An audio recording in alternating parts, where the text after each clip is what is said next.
Hello hello hello. Welcome welcome welcome. हाँ जी, क्या हाल चाल? सब बढ़िया चकाचक। तो मैं आपका दोस्त और होस्ट अर्जुन जगवानी आज लेके आया हूँ स्पेसिमेन पेपर का solution. ISC physics 2023 specimen paper का सॉल्यूशन लाया हूँ। तो स्पेसिमेन पेपर डिस्कस करते हैं, देखते हैं, समझते हैं, जानते हैं, पहचानते हैं। शुरू करते हैं बिना किसी देरी के। देखो क्या क्या चीज़ें हैं, पहले एमसीक्यूज देखते हैं। The surface charge density of a charge conducting sheet. एक सेकेंड रुक जाओ, मैं एक चीज़ देख लूँ। हाँ ठीक है। हाँ, the surface charge density of a conducting charge sheet is 17.7 into 10 to the power minus 6 coulomb per meter square. Electric field intensity at a point outside the sheet but close to it is। ठीक, तो question है, इसमें आपको surface charge density दी है। ये question जो आपका एमसीक्यू का फर्स्ट क्वेश्चन है, इसमें आपको सरफेस चार्ज डेंसिटी दी है ये। तो सरफेस चार्ज डेंसिटी दी है 17.7 into 10 to the power minus 6 coulomb per metre square. ठीक, तो सरफेस चार्ज डेंसिटी दी है, सिग्मा की वैल्यू दी है। इलेक्ट्रिक फील्ड की इंटेंसिटी पूछ रहे हैं, तो इसका फॉर्मूला होता है सिग्मा अपॉन 2 एप्सिलॉन नॉट। तो ये वैल्यू रखो, तो ये हो जाएगा, सिग्मा की वैल्यू रखोगे 17.7 into 10 to the power minus 6 upon और 2 इंटू एप्सिलॉन नॉट की वैल्यू रखोगे, एप्सिलॉन नॉट की वैल्यू हो जाएगी 8.85 into 10 to the power minus 12। इस पूरे को सॉल्व करना, ठीक है, पूरा सॉल्व करना। पूरा सॉल्व करोगे तो तुम्हारा आंसर आ जाएगा कुछ ये आएगा, आंसर आ जाएगा 1 into 10 to the power 6 newton per coulomb, यानी कि option D will be the correct answer. ठीक, इसको सॉल्व करना, कैलकुलेटर का इस्तेमाल करना। भाई तुम्हें कैलकुलेटर की शक्तियाँ मिली हैं तो कैलकुलेटर की शक्तियों का इस्तेमाल करना। ठीक, ये आएगा ऑप्शन डी। फिर सेकेंड क्वेश्चन है कि if R1 and R2 are filament resistance, ठीक, of a 100 watt bulb and 50 watt bulb respectively design to operate on the same voltage. ठीक है, तो देखो R1 R2 दो बल्ब के रेजिस्टेंस है, दो बल्ब हैं। ठीक, एक का रेजिस्टेंस R1, एक का रेजिस्टेंस R2। दोनों का पावर अलग है, दोनों का पावर कंजम्पशन अलग है। जो बल्ब 1 है वो 100 वॉट का बल्ब है, जो बल्ब 2 है वो 50 वॉट का बल्ब है। तो मान लो बल्ब 1 और बल्ब 2 में डिवाइड कर देता हूँ, बल्ब 1 बल्ब 2। ठीक, तो बल्ब 1 में रेजिस्टेंस कितना है R1, बल्ब 2 में रेजिस्टेंस कितना है R2। बल्ब 1 की जो पावर है P1 वो कितनी है 100 वॉट, और बल्ब 2 की जो पावर है वो कितनी है 50 वॉट। दोनों में वोल्टेज सेम है, दोनों both are design to operate on the same voltage, यानी दोनों का वोल्टेज सेम है। तो तुम्हें एक फॉर्मूला तुमने पढ़ा होगा, तुमने समझा होगा पहले, क्या है एक formula, P equals V square upon R. ये पढ़ा है पहले। तो बस दोनों की पावर कंपेयर कर लो, दोनों के रेजिस्टेंस का रिलेशन मिल जाएगा। क्या करना है तुम्हें, दोनों की पावर का कंपैरिजन करना है, P1 अपॉन P2 करके देखो। ठीक है, P1 निकालोगे, P1 क्या आ जाएगा, P1 आ जाएगा वी स्क्वायर अपॉन R1, और P2 आ जाएगा वी स्क्वायर अपॉन R2। ठीक, और P1 और P2 का रेशियो निकाल लो, फिर तुम्हें R1 और R2 के बीच का रिलेशन मिल जाएगा। ठीक है, तो यहाँ पे तुम क्या करोगे, P1 इज टू P2 निकालोगे, P1 P2 का रेशियो, तो ये निकालोगे, ये आ जाएगा देखो R2 अपॉन R1 आ जाएगा। ठीक, वी स्क्वायर से वी स्क्वायर कैंसिल हो जाएगा, ये डिनोमिनेटर में है तो R2 अपॉन R1 ये आ जाएगा। P1 P2 की वैल्यू रख लो 100 और 50। ठीक, तो P1 P2 की वैल्यू रख दोगे 100 और 50, तो ये हो जाएगा कुछ ऐसे, 100 upon 50 equals R2 upon R1, तो ये हो जाएगा 2 टाइम्स, यानी R2 इक्वल्स 2 टाइम्स R1। तो ये रिलेशन देख लो कौन से में, ए में है, बी में है, सी में है या डी में है। तो R2 equals 2 R1, option D will be the correct answer. अगला देख लो, थर्ड है,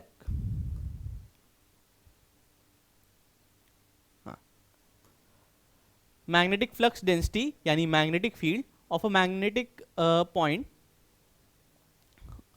of a point on the axis of a long straight solenoid is given by, यानी magnetic field due to solenoid पूछ रहे हैं कि एक सोलेनॉइड की वजह से हम मैग्नेटिक फील्ड का क्या फॉर्मूला होता है। तो सोलेनॉइड की वजह से मैग्नेटिक फील्ड का फॉर्मूला होता है B equals mu naught N I. ठीक, यही फॉर्मूला होता है, तो डायरेक्ट फॉर्मूला बेस्ड क्वेश्चन है ये तो।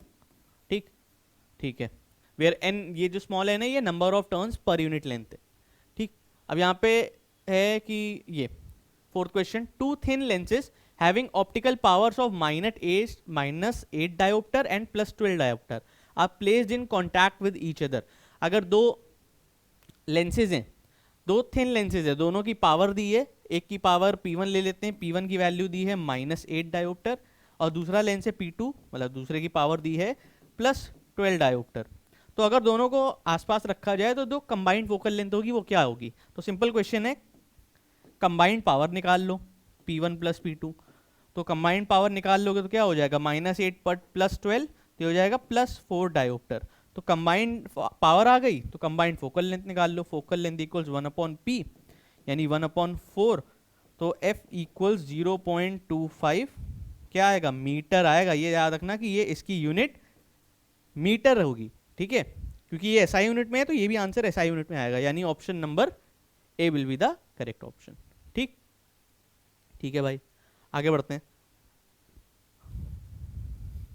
आगे देखो, ये क्वेश्चन है कि cylindrical wave front are produce by, question number 5 है, cylindrical wave front are produce by. तो सिलिंड्रिकल वेव फ्रंट कौन प्रोड्यूस करता है?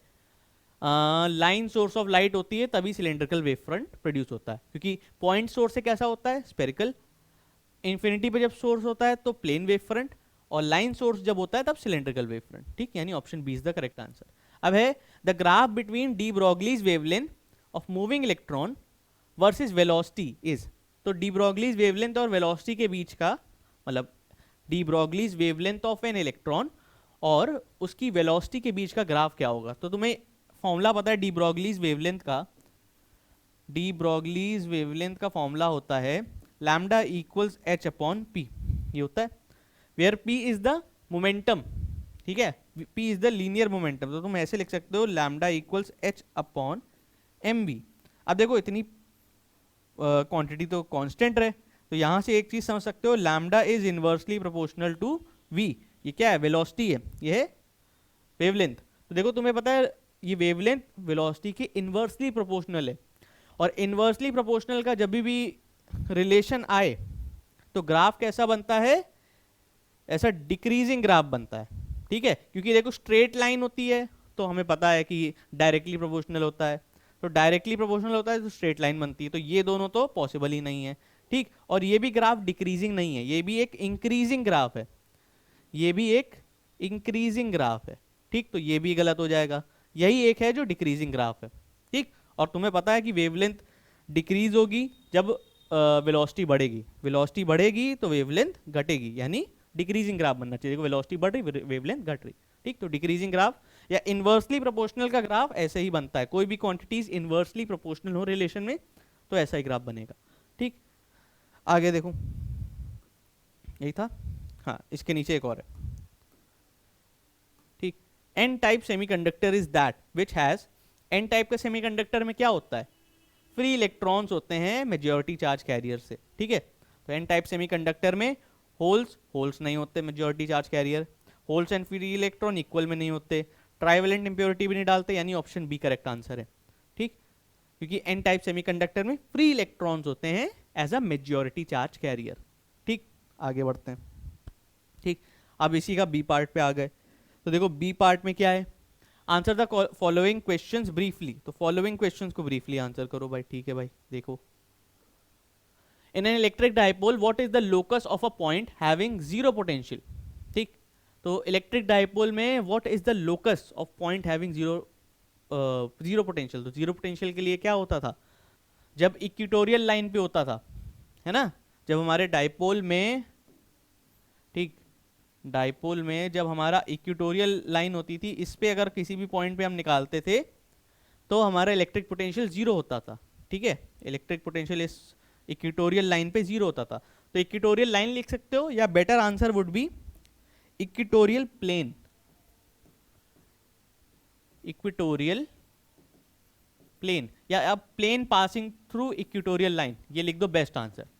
ठीक, प्लेन पासिंग थ्रू, क्योंकि उस प्लेन पे, उस सरफेस पे जितने भी पॉइंट्स होंगे, उस इक्वेटोरियल लाइन पे जितने भी पॉइंट्स होंगे सब पे पोटेंशियल जीरो होगा। तो plane passing through equatorial line. ठीक, सेकेंड है name the conservation principle applied in Kirchhoff's junction law. तो किरचॉफ्स जंक्शन लॉ यानी किरचॉफ्स फर्स्ट लॉ। तो इसमें कंजर्वेशन प्रिंसिपल जो अप्लाई होता है वो होता है कंजर्वेशन ऑफ चार्ज। ठीक है, तो इसमें हम कंजर्वेशन ऑफ चार्ज को अप्लाई करते हैं। ठीक ठीक है। Give any one reason why efficiency of transformer is always less than 1। ठीक, इसमें कह रहा है कोई एक रीजन बताओ कि ट्रांसफार्मर की जो एफिशिएंसी है it is always less than 1। तो बहुत सारे रीजंस हैं, क्योंकि बेसिकली ट्रांसफार्मर्स में क्या होता है, एनर्जी लॉस होता है बहुत। ठीक, अब एनर्जी लॉस के बहुत सारे रीजंस हैं, तुम कोई भी लिख सकते हो, hysteresis loss, copper loss, energy loss due to eddy currents. तो यहाँ पे कोई भी एक मेंशन कर दो, एनी वन रीजन। तो कोई भी एक रीजन लिख दो, हिस्टेरिसिस की वजह से हो जाता है, ठीक, कॉपर लॉस, ठीक, या energy loss due to eddy currents. ठीक ठीक है, तो ये लिख दो। अब फोर्थ है कि give an example of coherent sources. तो एग्जांपल ले लो इसका लेजर लाइट। ठीक है, laser light is an example of coherent sources. Coherent sources क्या होते हैं, जिनकी वो सोर्सेस जिनकी अगर हम वेवलेंथ और फ्रीक्वेंसी सेम रखें पर they have a constant defined phase difference. वो ऐसे सोर्सेज जिनका फेज डिफरेंस कांस्टेंट है, ठीक है, विद रिस्पेक्ट टू टाइम, तो वो सोर्सेज कहलाते हैं कोहेरेंट सोर्सेज। ठीक, तो उसी का एक एग्जांपल पूछा है, तो एग्जांपल पे लेजर लाइट लिख दो। ठीक, अब फिफ्थ क्वेश्चन है, in Young's double slit experiment what is the path difference between the fifth bright fringe on the screen. तो यंग्स डबल स्लिट एक्सपेरिमेंट में path difference for fifth bright fringe, तो path difference for fifth bright fringe होता है 5 lambda. ठीक है, fifth bright fringe के लिए 5 lambda, यानी nth ब्राइट फ्रिंज होती है तो n लैम्डा होता है। फिफ्थ ब्राइट पूछी है तो 5 लैम्डा हो जाएगा, सिक्स्थ होती तो 6 लैम्डा हो जाता, नाइन्थ ब्राइट पूछते तो 9 लैम्डा हो जाता, 10th ब्राइट पूछते तो 10 लैम्डा हो जाता। ठीक है, डार्क के लिए अलग हो जाता है फॉर्मूला। ठीक है, डार्क के लिए फिर वो अलग हो जाता है, फिफ्थ ब्राइट के लिए अलग फॉर्मूला है, मतलब उसके लिए अलग हो जाता है। ठीक है, डार्क के लिए कुछ ऐसा चलता है, फर्स्ट ब्राइट होती है लैम्डा बाई 2 पे, सेकंड ब्राइट 3 लैम्डा बाई 2 पे, थर्ड ब्राइट 5 लैम्डा बाई 2 पे, ठीक, फोर्थ ब्राइट 7 लैम्डा बाई 2 पे, फिफ्थ ब्राइट 9 लैम्डा बाई 2 पे। ठीक, तो कुछ ऐसा चलता है डार्क में, ये डार्क के लिए बताया है। बाकी ब्राइट में तो फिर तुम्हें पता ही है n लैम्डा चलता है, फर्स्ट सेंट्रल मैक्सिमा 0 पे, फिर लैम्डा, फिर 2 लैम्डा, 3 लैम्डा, 4 लैम्डा, 5 लैम्डा, तो ऐसे चलता रहता है। फर्स्ट ब्राइट के लिए 1 लैम्डा, सेकंड ब्राइट के लिए 2 lambda and so on. State the function of a moderator in a nuclear reactor. Nuclear reactor में मॉडरेटर का काम बताओ। Moderator are use to slow down the speed of neutrons. ठीक, moderators are use to slow down speed of moving neutrons. ठीक ठीक है, what is meant by doping. Doping क्या होती है, डोपिंग होती है कि अगर हम कोई इंप्योरिटी एड ऑन करें प्योर सेमीकंडक्टर्स में तो वो डोपिंग कहलाती है। ठीक है, ये सब तो डेफिनेशन है, डेफिनेशन तुम्हें मालूम होगी भाई। ठीक है, डेफिनेशन एज सच मैं इतनी ज़्यादा एक्सप्लिसिटली लिखना नहीं चाहूँगा। ठीक है, डेफिनेशन तुम्हें मालूम है डोपिंग क्या होती है। ठीक, तुम्हें डोपिंग तुमने पढ़ा है, तुम्हारी बुक में भी लिखा है, तुमने पढ़ा भी है कि क्या होती है, इंप्योरिटी ऐड करते हैं हम लोग सेमीकंडक्टर्स में। ठीक ठीक है भाई, आगे देखते हैं, सेक्शन बी पे पहुँचते हैं।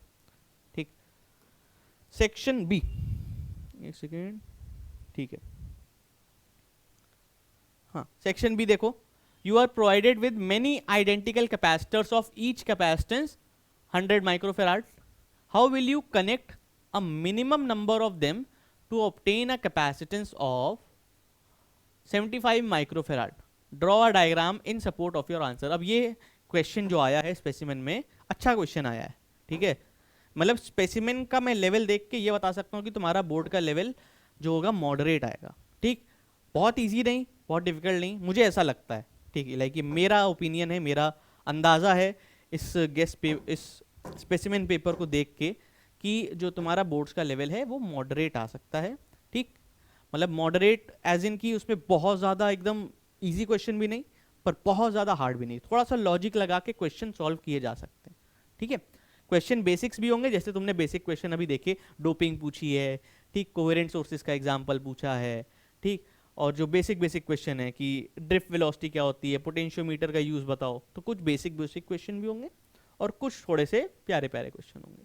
ठीक है, चलो अब देखो यहाँ पे you are provided with many identical capacitors of 100 microfarad each. How will you connect minimum number of them to obtain a capacitance of 75 microfarad. Draw a diagram in support of your answer. तो इसको करते हैं। Question number 2, question 2 का first part. ठीक, question 2 के first part में कह रहा है अपने पास बहुत सारे आइडेंटिकल कैपेसिटर्स हैं 100 माइक्रोफेराड के, तब उनको हम कैसे जोड़ें कि हमें रिजल्टेंट कैपेसिटेंस कितना चाहिए, 75 चाहिए रिजल्टेंट कैपेसिटेंस। तो यहाँ पे तुम्हें थोड़ा सा हिट एंड ट्रायल मेथड करना पड़ेगा, थोड़ा सा कॉम्बिनेशन एंड परम्यूटेशन कॉम्बिनेशन लगा के देखना पड़ेगा कि भाई मैं कैसे कैपेसिटर्स को ज्वाइन करूं कि मेरा रिजल्टेंट कैपेसिटेंस 75 आए। तो कुछ नहीं, इसमें बता दे रहा हूँ। यहाँ पे तुम 4 कैपेसिटर्स लगाओ सीरीज में, ठीक, और सीरीज में कैपेसिटेंस कम होता है, तुम्हें पता है ना। तो सीरीज हमें, क्योंकि भाई 100 माइक्रोफेराड अपने पास है, ठीक, हमें अपना फाइनल कैपेसिटेंस कितना चाहिए, 75, यानी हमें कम करना है। तो कम करने के लिए कैपेसिटर्स को सीरीज में लगाया जाता है, क्योंकि सीरीज में देखा है ना तुमने, कम हो जाता है कैपेसिटेंस, और पैरेलल लगाओगे तो बढ़ जाएगा।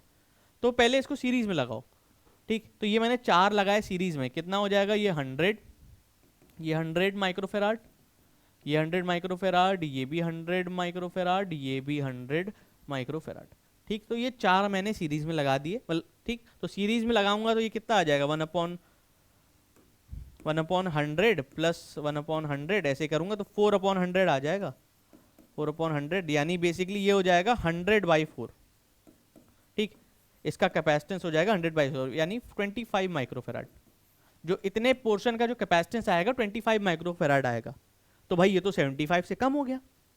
अब मुझे कैपेसिटेंस बढ़ाना है, ठीक। मैंने भाई ये सीरीज में लगाए तो कैपेसिटेंस कम हो गया, ठीक है। 100 से कितना आ गया, 25 माइक्रोफेराड आ गया, इनका इक्विवेलेंट, ठीक। तो अब 25 आ गया, अब मुझे बढ़ाना है, तो बढ़ाने के लिए पैरेलल में लगाओगे, तो इसी के पैरेलल में कुछ लगा लो। तो मैं 2 लगा लेता हूँ, ठीक। तुम चेक करना, तुम एक पहले लगा के देखना, फिर 2 लगा के देखना। मैंने मेहनत करी हुई है इस पे, तो मैं बता दे रहा हूँ। तुम यहाँ पे 2 कैपेसिटर लगा के देखो। अब इन दोनों का पहले इक्विवेलेंट निकाल लो, ठीक। ये 100 माइक्रोफेराड है, ये भी 100 माइक्रोफेराड है। तो इन दोनों का कैपेसिटेंस निकाल लो, कितना आ जाएगा, 1/100 प्लस 1/100, तो ये हो जाएगा 2/100, तो ये हो जाएगा 100/2 विच इज 50 माइक्रोफेराड। तो भाई इन दोनों का इक्विवेलेंट कितना आ गया, 50 माइक्रोफेराड, ठीक। और इन चारों का इक्विवेलेंट कितना आ रहा था, 25 माइक्रोफेराड। लो आ गया 50 प्लस 25। अब देखो ये पूरा और ये पूरा, ये दोनों पैरेलल में है, तो पैरेलल में है तो सिंपली ऐड हो जाएंगे, 50 प्लस 25, तो ये हो जाएगा 75, ठीक। तो ये तुम्हारा पूरा एक फिगर है जो तुम्हें बनाना है, ठीक। ये ऐसे, ये पूरा फिगर बनाना है, ठीक। तो यहाँ पे क्वेश्चन कुछ ऐसा ही था कि how will you connect minimum number of them to obtain capacitance of 75। तो यहाँ पे तुम आंसर लिखोगे, आंसर ये लिखोगे, ये क्वेश्चन तुम डालोगे, ये फिगर बनाओगे। ये फिगर बनाना जरूरी, क्योंकि क्वेश्चन में मेंशन्ड है कि आपको फिगर बनाना है, draw the diagram to support your answer. तो ये फिगर बनाओगे और लिखोगे वी विल कनेक्ट, ठीक, 4 कैपेसिटर्स, 4 कैपेसिटर हम सीरीज में लगाएंगे, ठीक। एंड फिर इनको हम लोग पैरेलल कॉम्बिनेशन में लगाएंगे, और ऐसा लिख सकते हो, and 2 other capacitors in another series, ये दूसरी सीरीज में लगाएंगे ये 2 कैपेसिटर, एंड फिर इन दोनों को हम लोग पैरेलल में लगाएंगे, and then these two series combination in parallel, या फिर नाम दे देना C1 C2 C3 नाम दे देना, ठीक है। C1 C2 C3 नाम दे देना, इजी हो जाएगा। तुम कह दोगे C1 C2 C3 C4 ये सीरीज में लगाएंगे, फिर C5 C6 सीरीज में लगाएंगे, फिर C5 C6 का कॉम्बिनेशन और C1 से C4 का कॉम्बिनेशन हम लोग पैरेलल में लगाएंगे। नाम दे दोगे तो it will be easier, statement लिखना ईजियर हो जाएगा, बस और कुछ नहीं। आगे बढ़ते हैं। अगला इसका और वाला पोर्शन है कि 3 point charges of 50 nano coulomb are kept at the vertices of the equilateral triangle having side 3 metre, calculate the electrostatic potential energy of the system. ठीक, अब देखो ट्राइंगल कैसा है, इक्विलेटरल ट्राइंगल है। क्वेश्चन है 3 point charges of 50 nano coulomb. इस type के question मैंने अपने जब भी मैं इलेक्ट्रोस्टैटिक्स पढ़ा रहा था तब मैंने कराए थे, ठीक है, तब वहाँ पे चार्ज वार्ज की वैल्यू अलग रही होगी, पर इस टाइप के क्वेश्चन मैंने कराए थे। ठीक, देखो उस टाइप के क्वेश्चन एमसीक्यू में भी पूछे गए, मतलब स्पेसिमेन में भी पूछे गए। 3 पॉइंट चार्जेस हैं, ठीक, तो ये वैल्यू है सबकी, सबकी वैल्यू सेम है। कहाँ पे रखे गए, इक्विलेटरल ट्राइंगल के वर्टिसेस पे। तो अगर ट्राइंगल कुछ ऐसा है तो इसके वर्टिसेस पे यहाँ पे रखे गए ये चार्जेस, ठीक है। क्यू क्यू क्यू क्यू की वैल्यू दी है कितनी, 50 नैनो कूलम। 50 नैनो कूलम है, कन्वर्जन आना चाहिए 50 इंटू 10⁻⁻⁹ कूलम। ठीक, तो ये हो गया चार्ज की वैल्यू। फिर साइड दी है 3 मीटर, ये कितनी दी है 3 मीटर। ठीक, तो भाई इक्विलेटरल ट्राइंगल है यानी बराबर होगा। इलेक्ट्रोस्टैटिक पोटेंशियल एनर्जी निकालनी है, तो इलेक्ट्रोस्टैटिक पोटेंशियल एनर्जी का फॉर्मूला होता है 1/4πε0 Q1 Q2 अपॉन R। ठीक, तो भाई ये यहाँ पे दो चार्जेस के लिए बताई गई है। ठीक, तो पहले इन दो चार्जेस के लिए निकालोगे, फिर इन दो चार्जेस के लिए निकालोगे, फिर इन दो चार्जेस के लिए निकालोगे, फिर वो सबको ऐड कर दोगे। ठीक, मतलब पहले तुमने इन दोनों चार्जेस के लिए निकाली, U1 नाम दे दिया। ठीक, 1/4πε0 Q स्क्वायर, देखो दोनों चार्जेस सेम है तो Q स्क्वायर लिख दे रहा हूँ, अपॉन R, R की वैल्यू ये है। फिर U2 निकाला, U2 के लिए भी सेम किया, 1/4πε0 सेम। ठीक, फिर U3 निकाला, सेम किया, तीनों को ऐड कर दोगे। ठीक, अब क्योंकि यहाँ पे चार्जेस की और ये जो डिस्टेंस है सबकी वैल्यू सेम है, मतलब ये वैल्यू सब में सेम रहेगी, है ना, U1 में, U2 में, U3 में, ये सारी वैल्यू सेम है, तो इसको डायरेक्ट 3 से मल्टीप्लाई कर दो ना यार, 3 बार ज़्यादा मेहनत क्यों करनी, इसको डायरेक्ट 3 से मल्टीप्लाई कर दो, क्योंकि भाई ये यही चीज़ 3 बार ऐड करोगे। तो यहाँ पे निकाल लो पोटेंशियल एनर्जी, पोटेंशियल एनर्जी आ जाएगी U इक्वल्स 3 इंटू 1/4πε0, 1/4πε0 की वैल्यू रख दो। ठीक, 9 इंटू 10⁻⁹, ठीक है। फिर Q1 और Q2 की वैल्यू रखो, Q1 Q2 की वैल्यू यही हो जाएगी 50 into 10⁻⁹ into 50 into 10⁻⁹ upon R की वैल्यू रख दो 3।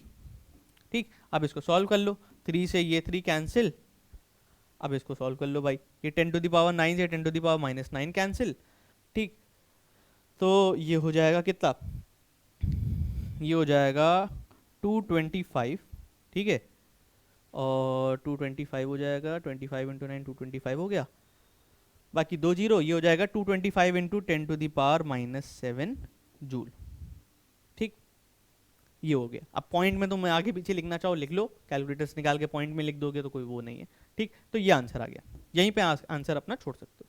ठीक, फिर अगला देख लो, with reference to free electron theory define drift velocity. अब ड्रिफ्ट वेलोसिटी तुमको मालूम है, drift velocity the small constant velocity acquired by the electrons when they are moving in the influence of electric field in the conductor is known as drift velocity. ठीक है, तय है ना, बस मैंने बताया है। ठीक है, तो मैंने जब पढ़ा रहा था वन शॉट में वहाँ पे भी पूरी डेफिनेशन लिखी थी, डेफिनेशन एज इट इज उठा के लिख दो। ठीक, अब डेफिनेशन में कोई हार्ड एंड फास्ट रूल नहीं कि बताऊँ। State any one use of potentiometer, ये बता दे रहा हूँ कि पोटेंशियोमीटर का वन यूज, हालांकि ये भी बताई हुई चीज़ है, बस उस तरीके से नहीं बताई, समझ लो। जैसे एप्लीकेशन ऑफ पोटेंशियोमीटर बताया था ना मैंने, कि पोटेंशियोमीटर का एप्लीकेशन क्या है, तो किस लिए काम आता है, to calculate the EMF of battery. ठीक है, ईएमएफ ऑफ सेल निकालने के लिए काम आता है, इंटरनल रेजिस्टेंस ऑफ सेल निकालने के लिए काम आता है। तो इसके यूजेस लिख सकते हो, देखो एनी वन यूजेस बोला है तो कोई भी एक यूज लिख दो। ठीक, to calculate EMF of cell, ठीक, या फिर इंटरनल रेजिस्टेंस ऑफ सेल। ठीक, अब इन दोनों में से कोई एक यूज लिख दो, जो तुम्हारी मर्जी, जो तुम्हारी इच्छा। ठीक, आगे बढ़ते हैं, क्वेश्चन 7। हाँ, अब देखो क्वेश्चन 7, ये अच्छा क्वेश्चन है। Explain why a blue coloured spark is often seen in a switch. ठीक, इसको रुको, थोड़ा नीचे आए। हाँ, explain why a blue colored spark is often seen in a switch when a circuit containing electric iron geyser is switched off. ठीक, कभी भी गीजर या इलेक्ट्रिक आयन को आप स्विच ऑन स्विच ऑफ करते हो तो आप देखते हो उसमें एक हल्का सा स्पार्क आता है ना। कभी स्विचेस ऑन या ऑफ करना, तो वहां पे देखोगे तो आप एक स्पार्क दिखता है, जो प्लग ऑन या ऑफ करो तो उसके पीछे एक स्पार्क दिखता है ना। ऐसा क्यों होता है? ठीक,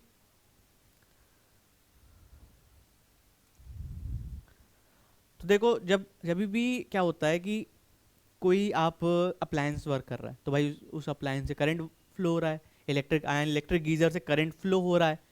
पर जब भी आप अब देखो करंट फ्लो होगा तो मैग्नेटिक फ्लक्स जनरेट होता है। ठीक है, तुम्हें पता है मैग्नेटिक फ्लक्स जनरेट होता है, क्यों? क्योंकि मैग्नेटिक फील्ड जनरेट होती है। मैग्नेटिक फील्ड जनरेट हुई है तो मैग्नेटिक फ्लक्स जनरेट हुआ हुआ है। पर जैसे ही तुमने स्विच ऑफ किया तो करंट डिक्रीज हुआ, करंट की वैल्यू चेंज हुई। और हमने इलेक्ट्रोमैग्नेटिक इंडक्शन में पढ़ा था whenever there is a change in flux an EMF is induced। ठीक, करंट की वैल्यू चेंज हुई तो मैग्नेटिक फील्ड की वैल्यू चेंज हुई, करंट की वैल्यू चेंज हुई, मैग्नेटिक फील्ड की वैल्यू चेंज हुई, मैग्नेटिक फील्ड की वैल्यू चेंज होती है तो फ्लक्स की वैल्यू चेंज होती है। ठीक, तो यहाँ पे यही होता है जब भी आप स्विच ऑफ करते हो, ठीक, तो क्या होता है करंट डिक्रीज करता है। ठीक, करंट भाई जीरो होगा, तुमने स्विच ऑफ किया है, जो करंट फ्लो हो रहा है गीजर से या आयन से तो क्या है वो डिक्रीज करना चालू कर देता है, वो जीरो हो जाता है। एक कोई मैक्सिमम वैल्यू से जीरो आता है, तो मैक्सिमम वैल्यू से जीरो जब आता है डिक्रीज होता है उस छोटे से टाइम के लिए, उस छोटे से टाइम पीरियड के लिए मैग्नेटिक फ्लक्स भी चेंज होता है। और जब ये मैग्नेटिक फ्लक्स चेंज होता है तो ये अलग से एक इंड्यूस ईएमएफ बनाता है, उसी सर्किट के अंदर बनाता है।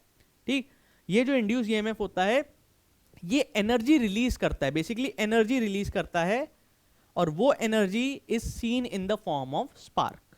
ठीक, मतलब एक ईएमएफ इंड्यूस होता है और ये ईएमएफ जो इंड्यूस होता है उससे एनर्जी रिलीज होती है, वो एनर्जी कहलाती है, वो energy is seen in the form of spark. ठीक, वो एनर्जी हम स्पार्क के फॉर्म में देखते हैं। ठीक, तो ये वही वही आंसर। अब इसको फिर अपने वर्ड्स में फ्रेम करके लिख दो। तुम्हें पहले बस थोड़ा सा ये बताना पड़ेगा, whenever a switch is off current is decrease and as the current decreases the magnetic flux change and when the magnetic flux changes a EMF is induced। ठीक, तो ये बता दिया मैंने कि EMF इंड्यूस होता है। फिर वहां लिख देते हो कि due to the EMF as the EMF is induced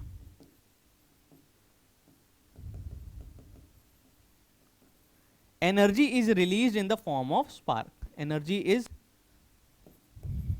released in the form of spark। ठीक, तो स्पार्क के फॉर्म में एनर्जी रिलीज होती है। आगे देखो, अब क्वेश्चन है ये मैग्नेटिज्म से क्वेश्चन है। क्वेश्चन क्या है? Question 5, two long wires A and B are kept parallel to each other 5 centimetre apart in vacuum, they carry current 5 ampere and 10 ampere respectively in the same direction. दोनों का current किस में है? Same direction में है। Calculate the force per unit length acting on wire B due to the current flowing through wire A. अब ये wire ए है, ये वायर बी है, तो मैं यहाँ नंबरिंग ले रहा हूँ। ये I1 करंट है मान ले रहा हूँ, तो ये I1 की वैल्यू 5 एम्पेयर मान ले रहा हूँ। ये I2 करंट है मान ले रहा हूँ, तो I2 की वैल्यू 10 एम्पेयर है। ठीक, और ये वैक्यूम में दोनों कितने डिस्टेंस अपार्ट पे रखे गए हैं? Capital R equals 5 centimetre which can be written as 5 into 10 to the power -2। ठीक, ठीक है। फिर अब बस कुछ नहीं, फोर्स पर यूनिट लेंथ निकालना है। क्वेश्चन डायरेक्ट है। ठीक, तुम लोग पूछते हो ना डायरेक्ट फॉर्मूला बेस्ड क्वेश्चन आते हैं एग्जाम में, बिल्कुल आते हैं भाई। ठीक है, अब मैं ये नहीं कहूंगा कि अगर एग्जाम में 10 न्यूमेरिकल मान लो आए, 15 न्यूमेरिकल आए, तो 15 के 15 ही फॉर्मूला बेस्ड आएंगे। 15 में से मान लो 7 8, ठीक, कभी कभी 10 फॉर्मूला बेस्ड आ जाए। बाकी क्वेश्चन थोड़े से ट्रिकी आए, हो सकता है कुछ उसमें मतलब इंटरमीडिएट रिजल्ट हो, डायरेक्ट फॉर्मूला बेस्ड ना हो, पहले कुछ निकालना हो फिर बाद में कुछ निकालना। तो फॉर्मूला बेस्ड डायरेक्ट ये क्वेश्चन है, फोर्स पर यूनिट लेंथ निकालना है। अगर तुम्हें फोर्स पर यूनिट लेंथ का फॉर्मूला पता है तुम निकाल लोगे, μ0/2 I1 I2 upon capital R। ठीक, कैपिटल R बेसिकली ये टोटल डिस्टेंस होता है। ठीक, तो ये निकाल लो बस, ये हो जाएगा कितना? 2 into 10 to the power -7 into I1 क्या है 5, I2 क्या है 10 अपॉन कैपिटल R क्या है 5 इंटू 10 टू द पावर -2। 5 से 5 कैंसिल हो जाएगा, बाकी वैल्यूज निकाल लो भाई। तो ये हो जाएगा कितना? 2 इंटू 10 टू द पावर, ये हो जाएगा -5 -5 और +1 -4, 2 इंटू 10⁻⁻⁴ न्यूटन पर मीटर। ठीक है, पर मीटर लिखना मत भूलना मेरे भाई। ठीक, तो ये आ जाएगा 2 इंटू 10⁻⁴ -4 न्यूटन पर मीटर, तो ये हो जाएगा फोर्स पर यूनिट लेंथ। अब इसका और वाला पोर्शन दिया है, an electron moving with the velocity of this in a uniform and transverse magnetic field of this, calculate the circular path prescribed bye it. ठीक है, calculate the radius of circular path prescribed bye it. ठीक, तो अब देखो यहाँ पे लिखा है सर्कुलर पाथ बन रहा है। ठीक, तो हमें पता है कि ये दोनों सर्कुलर पाथ का रेडियस के लिए हम लोग क्या फॉर्मूला लगाते हैं, R = mv/qb। ठीक, एक मूविंग चार्ज पार्टिकल अगर किसी मैग्नेटिक फील्ड में एंटर होता है और सर्कुलर पाथ बना रहा है, तो सर्कुलर पाथ के रेडियस का फॉर्मूला ये है, ये हम लोगों ने डिस्कस किया हुआ है मैग्नेटिज्म में। ठीक है, तो ये वैल्यू रख दो। देखो इलेक्ट्रॉन है, तो इलेक्ट्रॉन का मास होता है 9.1 इंटू 10⁻⁻31।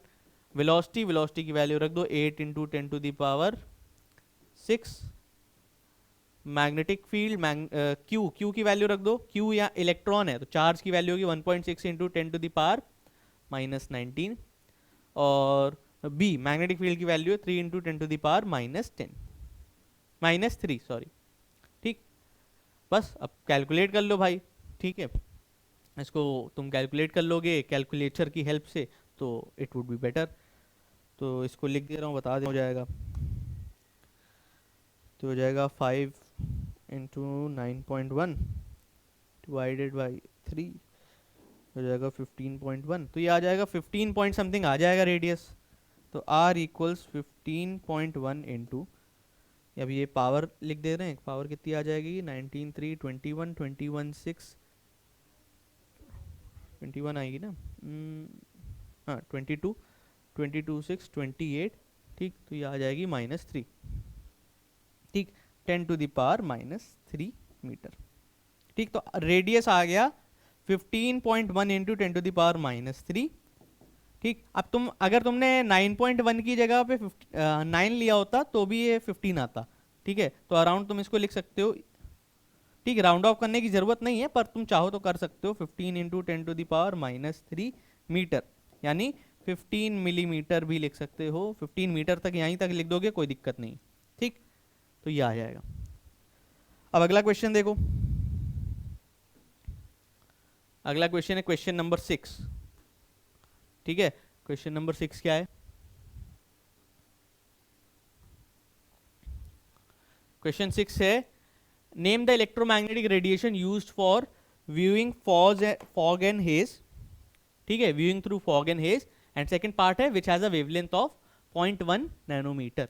ठीक, तो भाई इसका आंसर होगा, ये डायरेक्ट इलेक्ट्रोमैग्नेटिक वेव से क्वेश्चन है। ठीक, तो using for fog and haze, fog and haze photography के लिए कौन सी यूज होती है, या फॉग एंड हेज के लिए कौन सी यूज होती है, इंफ्रारेड। ठीक, इंफ्रारेड रेडिएशन। और यहाँ पे वेवलेंथ बोला है कि जिसका वेवलेंथ 0.1 नैनोमीटर का हो। मैंने बताया था वेवलेंथ के ये ट्रेंड्स याद कर लेना कि किसका वेवलेंथ किस रेंज में लाई कर रहा है, तो इस रेंज में लाई करता है गामा रेज का। ठीक है, तो यहाँ पे गामा रेज लिख दोगे। ठीक, अब draw a neat and labelled ray diagram to show the formation of primary rainbow. Primary rainbow का तुम डायग्राम देख सकते हो, मैंने बनाया हुआ है ऑप्टिक्स के वन शॉट में, वहाँ पे पूरा समझाया हुआ है। ठीक, पर just for the information part मैं एक छोटा सा यहाँ डायग्राम बना देता हूँ। कुछ नहीं होता, बस एक यहाँ पे एक वाइट लाइट आती है, वाइट लाइट यहाँ पे दो में डिवाइड हो जाती है, मतलब दो में नहीं, यहाँ पे मल्टीपल कलर्स में स्प्लिट होती है। हम केवल दो ही बनाते हैं, है ना, हमें केवल दो ही बनाते हैं। ठीक, और फिर ये एक टोटल इंटरनल रिफ्लेक्शन होता है, और टोटल इंटरनल रिफ्लेक्शन के बाद ये वाइट लाइट बाहर आ जाती है, ये कुछ ऐसा सा बनता है। ठीक, तो ये डायग्राम होता है, ये ड्रॉप होता है, ये वाटर ड्रॉपलेट होती है। ठीक, वाटर ड्रॉप होता है। ठीक, रेन ड्रॉप या वाटर ड्रॉप कह लो। ठीक, यहाँ से आ रही होती है वाइट लाइट, फिर यहाँ पे होती है रेड और ये होती है वॉयलेट। ठीक, तो फिर ये वहाँ पे ये वॉयलेट इधर निकल जाती है, फिर रेड इधर निकल जाती है, तो यहीं पे ऑब्जर्वर होता है। ठीक, ये कुछ ऐसा सा बनता है। ठीक, तो यहाँ पे तुम उस वीडियो में जाके वहाँ पे तुम देख लेना, रेनबो का डायग्राम बहुत अच्छे से neat and clean and labelled बनाया है, वहाँ पे जाके देख लेना। ठीक, लेबल्ड का यहाँ मतलब क्या है, एरोज बनाना पड़ेगा तुम्हें, वॉयलेट बताना पड़ेगा कौन सी है, रेड बताना पड़ेगा कौन सी है, ये एरोज कहाँ निकलने क्या है, ये थोड़ी बहुत चीज़ें बनानी पड़ेगी, ठीक। और प्राइमरी रेनबो बोला है, तो प्राइमरी रेनबो में टोटल इंटरनल रिफ्लेक्शन एक ही बार होता है, ठीक। अगला question number 8, with reference to semiconductor diode explain the terms. अब सेमीकंडक्टर डायोड के रेफरेंस में ये तुम्हें टर्म्स एक्सप्लेन करने हैं। अब ये टर्म्स की डेफिनेशन है, अब डेफिनेशन बताने का कोई पॉइंट नहीं है, डेफिनेशन में ऑलरेडी लेक्चर्स में बता चुका हूँ, ठीक। डिप्लीशन रीजन क्या होता है, वो चार्जलेस रीजन होता है, जहाँ पे जंक्शन के ईदर साइड पे वो चार्जलेस रीजन होता है, जहाँ पे कोई चार्ज कैरियर नहीं होता। Potential barrier, the potential difference around depletion region is known as potential barrier. तो इस डिप्लीशन रीजन के ही अलोंग पे जितना पोटेंशियल ड्रॉप होता है या पोटेंशियल डिफरेंस होता है, वही हमें पोटेंशियल बैरियर कहता है, ठीक है। या और भी इसकी डेफिनेशंस हैं, वो बैरियर पोटेंशियल जो और डिफ्यूजन ऑफ चार्जेस को रोकता है, उसके लिए पोटेंशियल बैरियर कहलाता है। ऐसे अलग अलग डेफिनेशन है, मैंने वहाँ पे बताई है, देख लो, ठीक। Question section C obtain an expression for intensity of electric field at point end on position या एक्सियल लाइन ऑफ डाइपोल, ठीक है। तो इसके लिए डेफिनेशन, इसके लिए पूरी डेरिवेशन कराई हुई है इलेक्ट्रोस्टैटिक्स में, ठीक। यहाँ पे हमें इलेक्ट्रिक फील्ड का फॉर्मूला डिराइव करना है इन अ डाइपोल। तो डाइपोल में, डाइपोल की कौन से में, एक्सियल पोजीशन पे हमें इलेक्ट्रिक फील्ड का फॉर्मूला डिराइव करना है, ठीक। तो वहाँ पे जाके देख लेना, एंड में ये आता है कुछ, electric field equals to 1.1/4πε0 2p/r cube, ठीक, ये आता है। बाकी वो जनरल फॉर्मूला भी आता है, मतलब ये फॉर्मूला भी आता है एंड में, जब हम लोग स्मॉल डाइपोल के लिए बात कर रहे होते हैं, तो तुम्हें पूरा डिराइव करना है, ठीक है। जो पूरा r² - l² पूरा आता है ना, 2pr/r² - l², ऐसे पूरा करके जो डेरिवेशन होती है, पूरा डेरिवेशन डिराइव करना, ठीक। डेरिवेशन बताने का कोई पॉइंट नहीं है अलग से। अब अगला क्वेश्चन देखो, क्वेश्चन नंबर 10। क्वेश्चन नंबर 10 है, in a metre bridge circuit the resistance in the left gap is 4 ohm and an unknown resistance R is connected in the right gap, ठीक है। Find the null point to be, the null point is found to be 40 centimetre from the left, ठीक है, ठीक। अब first part है calculate the unknown resistance. अब ये question direct metre bridge से बेस्ड है, ठीक है। मीटर ब्रिज के क्वेश्चन भी हमने करे हुए हैं, तो मीटर ब्रिज का क्वेश्चन है। तो मीटर ब्रिज में तुम्हें ये एक रेजिस्टेंस दे दिया, ये एक अननोन रेजिस्टेंस दे दिया, यहाँ पे बीच में गैल्वेनोमीटर लगा दिया है, और ये तुम्हारा गैल्वेनोमीटर जॉकी से कनेक्ट होके एक पॉइंट पे कनेक्टेड है, ठीक है। तो अब तुम्हें कह रहा है, ये देखो 100 मीटर की लाइन है, 100 सेंटीमीटर की लाइन है, बेसिकली 1 मीटर की वायर है, ठीक। तो मीटर ब्रिज का कॉन्सेप्ट होता है, अगर मीटर ब्रिज याद हो तो मीटर ब्रिज में बताया था मैंने, अगर ये रेजिस्टेंस P है, ये रेजिस्टेंस Q है, ये जॉकी लगा है यहाँ, मतलब यहाँ पे मान लो गैल्वेनोमीटर लगा है, ठीक है, और ये जॉकी लगा है, ये मीटर ब्रिज लगा है, पूरी मीटर मतलब 1 मीटर की वायर लगी है। अगर ये डिस्टेंस x है, ये डिस्टेंस 100 - x होगा। 100 - x कंडीशन है, ये वायर 100 सेंटीमीटर की हो, वायर अगर 400 सेंटीमीटर होगी तो 400 हो जाता था, ठीक है। खैर, तो ये 100 सेंटीमीटर की वायर थी, तो ये डिस्टेंस x हो जाता था, तो ये डिस्टेंस 100 - x हो जाता था, ठीक। तो यहाँ पे ये फॉर्मूला कुछ ऐसा आता था, P/Q = x/100 - x, ऐसा कुछ आता था, ठीक है। तो यहाँ पे भी वैसे ही होने वाला है, ठीक। तो ये जो इन दोनों का रेशियो होता है, वो इन दोनों की लेंथ के रेशियो के इक्वल होता है, ठीक। तो यहाँ पे देखो कॉन्सेप्ट तो व्हीटस्टोन ब्रिज वाला लग रहा, बाकी फिर मीटर ब्रिज के लिए हमने अलग से फॉर्मूला निकाला ही था, वही देख रहे हैं। तो तुम्हें पता है यहाँ पे दिया है 40 सेंटीमीटर दिया है यहाँ पे, ठीक। यहाँ पे ये दिया है 40 सेंटीमीटर, तो जाहिर सी बात है ये बचेगा 60 सेंटीमीटर, ठीक। तो तुम्हें पता है कि भाई इन दोनों का ratio 4/r will be equal to इन दोनों पोर्शन का रेशियो, भाई इसका और इसका रेशियो इसके और इसके रेशियो के बराबर हो जाता है, तो ये 40/60 के बराबर हो जाएगा, ठीक। तो यहाँ पे 0 से 0 कैंसिल, ये 4 से 4 कैंसिल, तो यहाँ पे R = 6 ओम आ जाएगा। तो अननोन रेजिस्टेंस निकालना था फर्स्ट पार्ट में, तो R की वैल्यू, अननोन की वैल्यू आ गई 6 ओम। फर्स्ट पार्ट का आंसर तो हो गया। अब सेकेंड पार्ट अच्छा है, सेकेंड पार्ट देखो, what change will you make in R, इस रेजिस्टेंस में तुम क्या चेंज करोगे, so that the null point is at the mid point of the wire AB। मतलब इस रेजिस्टेंस में, इस R वाले रेजिस्टेंस में तुम ऐसा क्या बदलोगे कि ये नल पॉइंट जो है, ये नल पॉइंट जो हमें 40 सेंटीमीटर पे मिल रहा है, ये खिसक के मिड पॉइंट पे मिलने लगे, यानी नल पॉइंट आके यहाँ मिलने लगे मिड पॉइंट पे, यानी 50 सेंटीमीटर की दूरी पर मिलने लगे, है ना, मतलब दोनों से दूरी 50 सेंटीमीटर हो जाए। तो अब तुम खुद ही समझ रहे हो कि अगर नल पॉइंट मिड पॉइंट पे आ जाएगा, 50 सेंटीमीटर पे आएगा, तो देखो ये दो रेशियो बराबर हो जाएंगे, ये 1:1 का रेशियो बन जाएगा। ठीक, जो यहाँ पे 40:60 का रेशियो था वो 50-50 का, यानी 1:1 का रेशियो बन जाएगा। तो यानी इन दोनों का रेशियो भी 1:1 हो जाना चाहिए।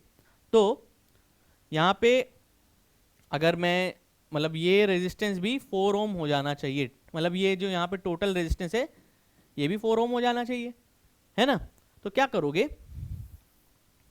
तो इसको मैं आगे लिखता हूँ, इन ऑर्डर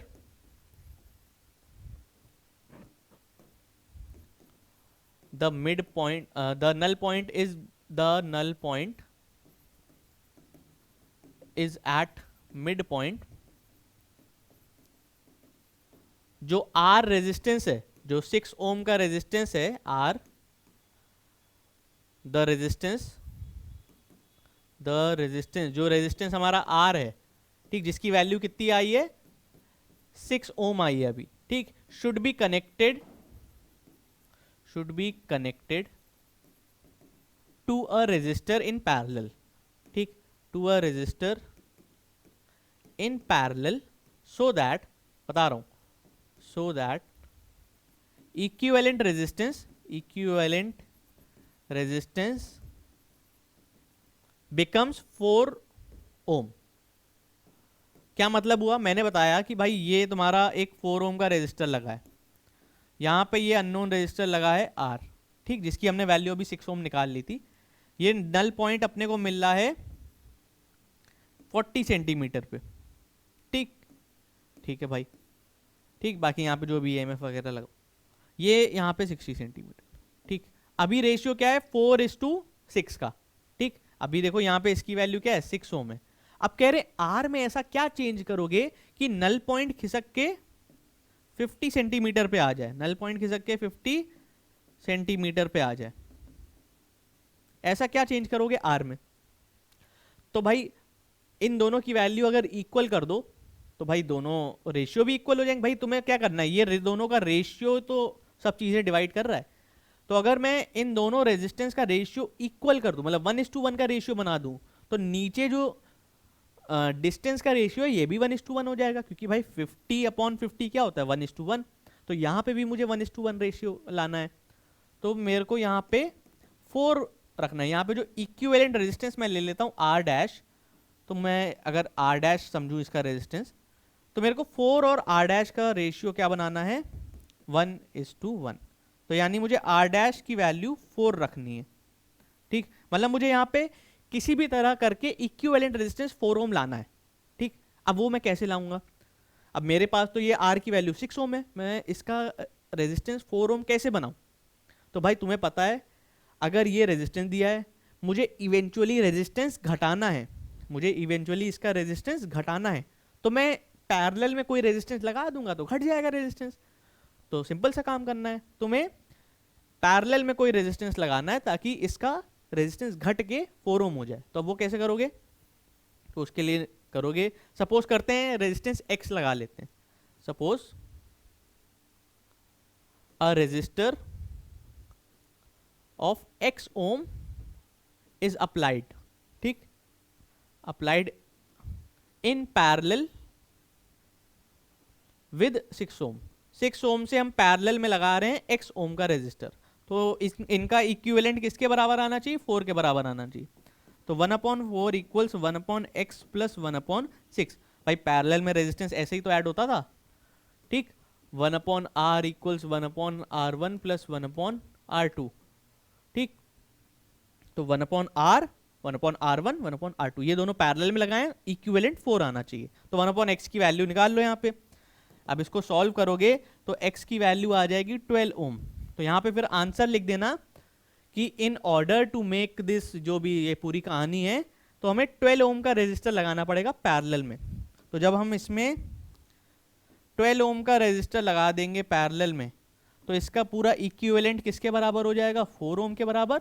और 4 ओम के बराबर हो जाने की वजह से ये दोनों रेशियो बराबर हो जाएंगे, ये दोनों रेशियो बराबर हो जाएंगे, तो ये नल पॉइंट मिड पॉइंट पे खिसक के आ जाएगा। ठीक है, तो ये आंसर है कि 12 ओम रेजिस्टेंस लगाना है पैरेलल में, उसका लॉजिक पूरा ये है। ठीक, तो हाउ विल यू चेंज, तो हम आर को यहाँ पे दो आंसर लिख सकते हो, या तो आर को 4 के इक्वल बना दो, ये आंसर लिख दो। ठीक, we will add a parallel resistor, जो भी मैंने बताया कि पैरेलल में एक रेजिस्टेंस लगा देंगे, कितने ओम का, 12 ओम का रेजिस्टेंस लगा देंगे। ठीक, ठीक है, आगे देखो। अब इसी का और वाला पार्ट है, क्वेश्चन है कि a circuit is used to determine the internal resistance and EMF of a cell. It consists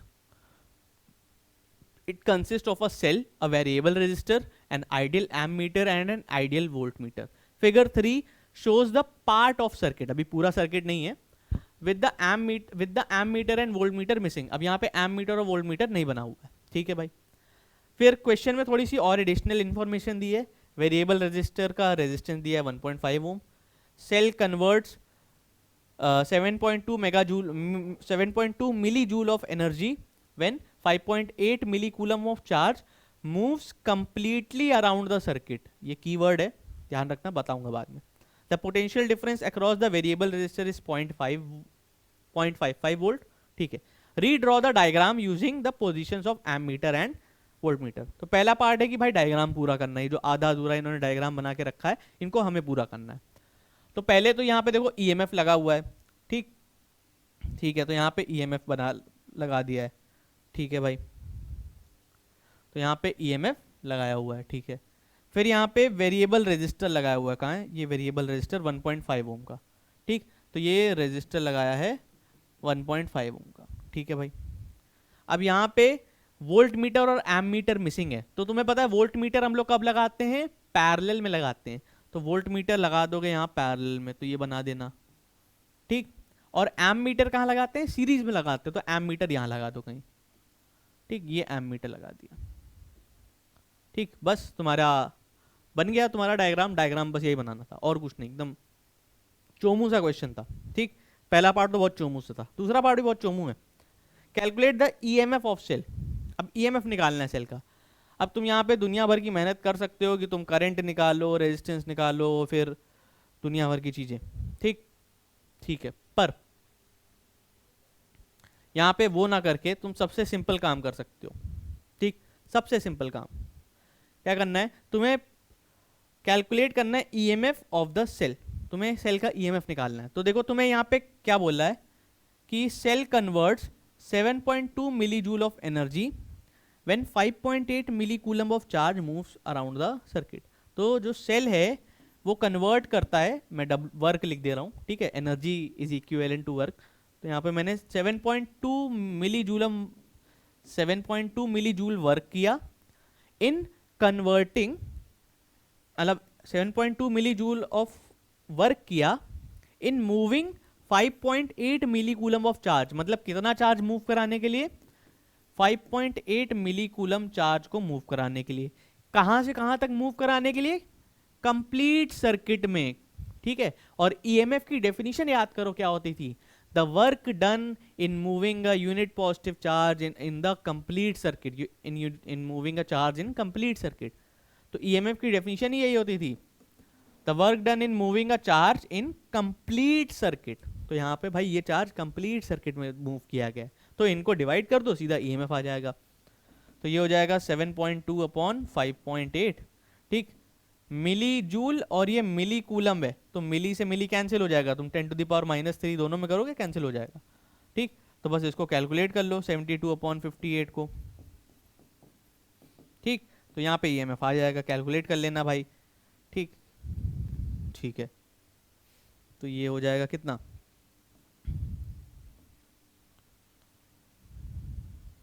नहीं मैं गलत कर रहा हूँ शायद,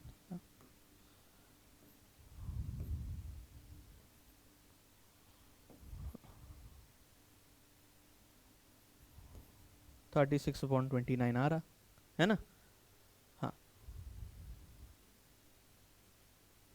यही है, ठीक है, और कुछ नहीं।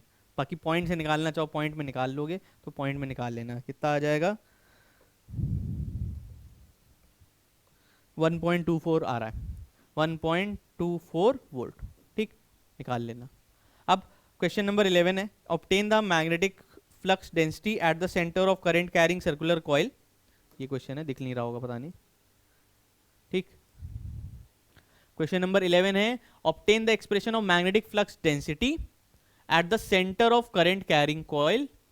देखो ये मैंने बताया था ना मैग्नेटिज्म में कि भाई मैग्नेटिज्म में ये डेरिवेशन इंपॉर्टेंट है, और देखो स्पेसिमेन में भी दी है कि मैग्नेटिक फील्ड निकालनी है at a centre of current carrying circular coil, जिसका फॉर्मूला ये आता है कुछ mu naught upon 2 I upon R, ठीक, ये फॉर्मूला आता है। ये फॉर्मूला डिराइव करने के लिए पूरी डेरिवेशन, तो डेरिवेशन तुम देख लेना, डेरिवेशन यही है पूरी, मैंने वन शॉट में भी बताई हुई है, ठीक, हाँ ठीक है। अब क्वेश्चन नंबर 12 है, ठीक, क्वेश्चन नंबर 12 में हाइजेंस वेव थ्योरी का यूज करके Snell's law of refraction prove करना है। तो ये भी मैंने वेव ऑप्टिक्स में डिस्कस किया हुआ है, वेव ऑप्टिक्स की प्लेलिस्ट बनी हुई है, वेव ऑप्टिक्स की प्लेलिस्ट जाके एक्सेस कर लो, उसमें ये पूरी डेरिवेशन कराई हुई है, स्पेसिफिकली इसी की वीडियो बनी हुई है। वेव ऑप्टिक्स 3 होगी जहाँ तक मुझे याद है, वेव ऑप्टिक्स 3 थी कि Snell's law refraction of light को प्रूव कराया था यूजिंग वेव थ्योरी, तो वहाँ से जाके देख लो। फिर ये दोनों भी डेरिवेशन है, अभी इसका अगला पार्ट आएगा वो भी डेरिवेशन है। तो यहाँ पे प्रिज्म फॉर्मूला प्रूव करना है, ठीक, n equal sine a plus mean deviation, ठीक है, mean deviation minimum deviation upon 2 upon sine a by 2, ये भी पूरी डेरिवेशन है, जाके देख लो, ठीक, डेरिवेशन अलग से कराने का यहाँ पे कोई पॉइंट नहीं है, ठीक। फिर लेंस मेकर फॉर्मूला, ठीक, ये भी डेरिवेशन है, ठीक, लेंस मेकर फॉर्मूला जाके देख लेना, ठीक, ये आता है कुछ 1 upon F equals n minus 1 1 upon r1 minus 1 upon r2, ठीक, जाके देखना, ये पूरी डेरिवेशन करना, ठीक। ऑप्टिक्स में बहुत बार होता है, बहुत ज़्यादा बार। अब क्वेश्चन नंबर 14 पे आओ, वेव ऑप्टिक्स का क्वेश्चन है, न्यूमेरिकल है। Question number 14, calculate the angular width of the central maxima obtained by single slit diffraction experiment when a monochromatic light of wavelength 550 nanometer falls on the rectangular slit of width 1.1 into 10 to the power minus 4 centimetre, ठीक।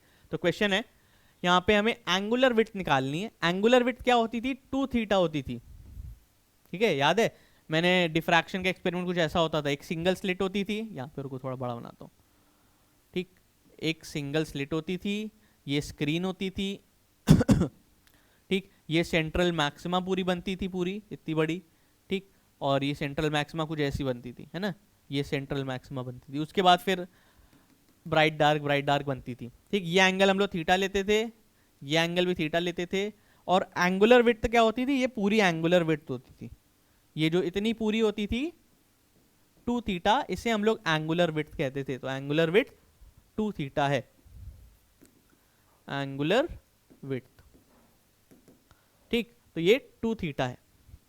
तो theta की value क्या होती थी, theta होता था lambda by E, ठीक, हालांकि इसका फॉर्मूला ऐसा भी लिख सकते हो, theta equal sine inverse lambda by E, ठीक, इसका आंसर रेडियन में आता है, ठीक है, तुम इसका ये वैल्यू निकालोगे रेडियन में आएगी। यहाँ पे लैम्डा की वैल्यू कितनी दी है, अब क्योंकि यहाँ पे ये क्या बोलते हैं बहुत स्मॉल वैल्यू आने वाली है, मतलब ये बहुत ज़्यादा बड़ी वैल्यूज़ नहीं है, ये वैल्यू बहुत ज़्यादा बड़ी नहीं है, ठीक, तो वेवलेंथ भी बहुत ज़्यादा बड़ी नहीं है, और तो ये तुम डायरेक्ट ही फॉर्मूला लगा सकते हो, थीटा इक्वल्स लैम्डा बाई ई, तो एंगुलर विड्थ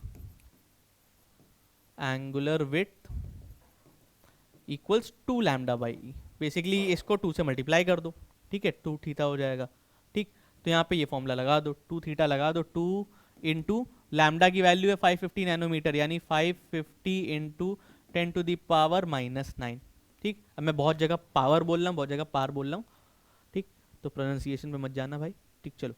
और लैम्डा अपॉन ई, ये ई जो होती थी विड्थ होती थी स्लिट की विड्थ कितनी है वो, ये यहाँ पे देखो सेंटीमीटर में दी है, यहाँ पे देखो इन्होंने बहुत चालाकी करने की कोशिश दी है, सेंटीमीटर में दे दिया, अब इसको कन्वर्ट करोगे मीटर में तो ये हो जाएगा 1.1 into 10 to the power minus 4, कि सेंटीमीटर में आप 10⁻² से और मल्टीप्लाई कर दो, मीटर में हो जाएगा। ठीक, इसको कैलकुलेट करना, कैलकुलेट करोगे तो थीटा आ जाएगा जहां तक तुम्हारा 1 रेडियन के आसपास आ जाएगा। ठीक, एक बार फिर भी तुम्हारे लिए मैं कंफर्म कर ले रहा हूं इसको।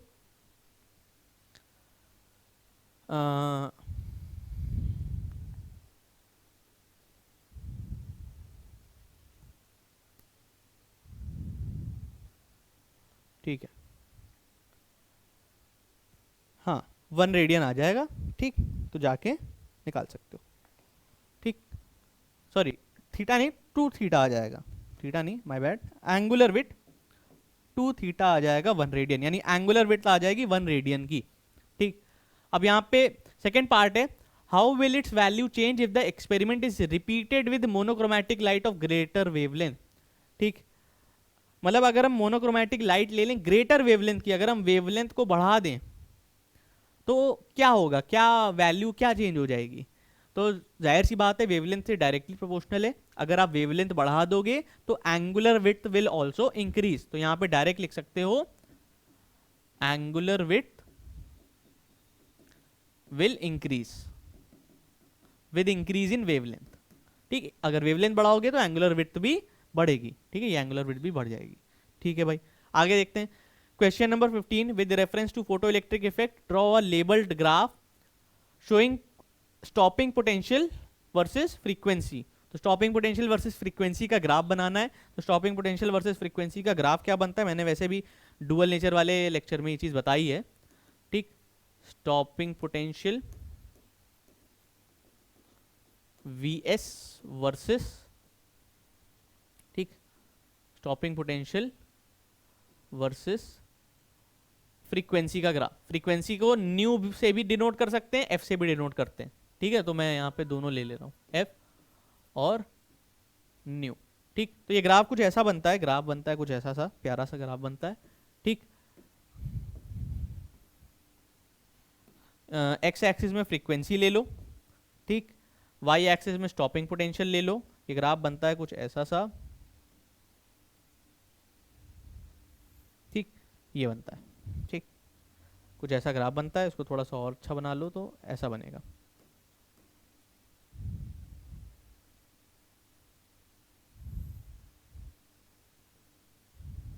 ठीक, ये ग्राफ बनेगा स्टॉपिंग पोटेंशियल वर्सेस फ्रीक्वेंसी का। अब यहाँ पे थोड़ी बहुत चीजें तुम्हें मेंशन करनी पड़ेगी, ऑब्वियस सी बात है, ये तुम्हें वैल्यू मेंशन पड़ेगी। ये एफ नॉट है, एफ नॉट लिखो या न्यू नॉट लिखो, एफ फ्रीक्वेंसी के लिए एफ भी यूज होता है, न्यू भी यूज होता है, तो दोनों में से कोई भी सिंबल यूज कर सकते हो। क्वेश्चन में एफ यूज किया हुआ है तो मैं भी एफ यूज कर ले रहा हूँ। ठीक है, तो ये थ्रेशोल्ड फ्रीक्वेंसी होती है, ये होता है वर्क क्या बोलते हैं, वर्क फंक्शन, वर्क फंक्शन नहीं होगा बेसिकली, यहाँ पे ये तुम्हारा इंटरसेप्ट होगा। तो बेसिकली इक्वेशन क्या होती है, E into we S equals H new minus H new not. ठीक, एच न्यू की जगह पे एच एफ भी लिख सकते हो यहाँ पे, एच एफ फ्रीक्वेंसी, दोनों फ्रीक्वेंसी के लिए। ठीक है, कंफ्यूज मत होना, दोनों इक्वेशन सेम है। यहाँ पे मैंने फ्रीक्वेंसी की या सिंबल, बस सिंबल अलग अलग यूज किया है फ्रीक्वेंसी का, बात वही है। तो इसको देखो, अब यहाँ पे तुम्हें V S equals H upon E F minus H F naught upon E. ठीक, तो ये कुछ इक्वेशन बनेगी। अब देखो यहाँ पे इस इक्वेशन को y equals M X plus C से कंपेयर करोगे तो यहाँ पे देखो m की वैल्यू क्या है, स्लोप की वैल्यू क्या है, h अपॉन ई है ना भाई। x की वैल्यू फ्रीक्वेंसी है, y की वैल्यू पोटेंशियल है, स्टॉपिंग पोटेंशियल। तो m यानी स्लोप की वैल्यू क्या है, h अपॉन ई। तो यहाँ पे लिख सकते हो तुम स्लोप, ठीक है, slope equals h upon E. ठीक, और बाकी y इंटरसेप्ट कितना होगा, ये पूरा minus H F naught upon E. तो यहाँ पे लिख सकते हो minus H F naught upon E. तो ये y इंटरसेप्ट हो गया, तो ये पूरा ग्राफ बन जाएगा तुम्हारा। ठीक, ये हो गया। ठीक, तो स्टॉपिंग पोटेंशियल तुमने y एक्सिस में लिया था, फ्रीक्वेंसी तुमने x एक्सिस में ली, ये पूरा बना दिया, ये स्लोप लिख दिया, ये ग्राफ कंप्लीट है। अब इसका सेकंड पार्ट कह रहा है व्हाट इज द ये नहीं, how will you use this graph to determine the Planck's constant. तो प्लैंक्स कांस्टेंट निकालने के लिए हम ग्राफ को कैसे यूज करेंगे, तो ग्राफ का स्लोप क्या है, ग्राफ का स्लोप ये है। तो सेकंड पार्ट में तुम लिखोगे, सेकंड पार्ट में कि we will use this graph by using the slope. तो स्लोप का यूज करोगे बाय यूजिंग स्लोप, पहले तो ये लिख दोगे कि स्लोप का यूज करके हम प्लैंक्स कांस्टेंट की वैल्यू निकालेंगे। तो स्लोप का मतलब क्या है, टैन थीटा। अगर ये एंगल यहाँ पे थीटा बनाओ तो स्लोप क्या होता है, tan थीटा।